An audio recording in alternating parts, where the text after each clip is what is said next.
There's a crisis. Insoluble problem, major crisis. Both stepmothers want to appear on the wedding invitation. Catherine adores her stepmother. She more or less brought her up. She wants her on the invitation. She wants it. And her stepmother is not anticipating, which is quite understandable since the mother is dead, not appearing next to Catherine's father.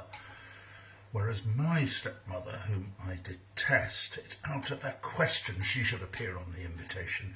But my father won't have his name on if hers isn't, unless Catherine's mother is taken off, which is quite unacceptable. I suggested we put none of the parents' names on the invitation. After all, we're not adolescents. We can announce our own wedding, invite friends ourselves. Catherine screamed her head off, arguing that that would be a slap in the face for her parents, who are paying through the nose for the reception, and particularly for her stepmother, who's gone to so much trouble for her when she isn't even her daughter.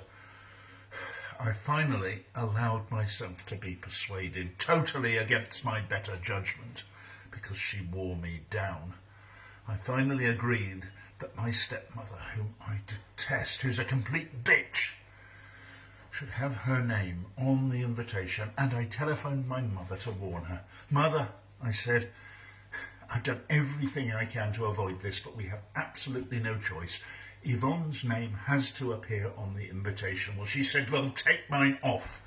Mother, I said, please, I beg you, please don't make everything even more difficult. And she said, how dare you suggest that my name just float around the card on its own as if I was some abandoned woman below Yvonne who will be clamped to your father's surname like a limpet. Mother, I said, I have some friends waiting for me. I'm going to hang up now and we'll talk about it tomorrow when we've all had a good night's sleep. She said, why am I always an afterthought? What are you talking about, Mother? You're not always an afterthought. Oh, yes, I am. And when you say, please don't make everything more difficult, what you mean is it's all been decided. It's all been organised without me. It's all been cooked up behind my back. Good all you get. She'll agree to anything, and all for, she said, which put the tin lid on it, all in aid of an event, the significance of which I'm having trouble grasping. Mother, my friends are waiting. Oh, yes, there's always something better to do, something more important. Off you go, goodbye, and she put the phone down. Catherine, who was standing next to me but hadn't heard her side of the conversation, said, what did she say? I said, she doesn't want her name on the invitation with Yvonne. I'm not talking about that. What did she say about the wedding? Nothing. You're lying. I'm not lying, Catherine. She doesn't want her name on the invitation. Call her back and tell her that when your son's getting married, you rise above such vanities. Well, you might say the same to your own stepmother. It's not her. I want her on the invitation. I want her, not her, poor thing. She's tact personified. If she knew how much trouble it would be causing, she'd be down on her knees begging to have her name taken off the invitation. Now call your mother.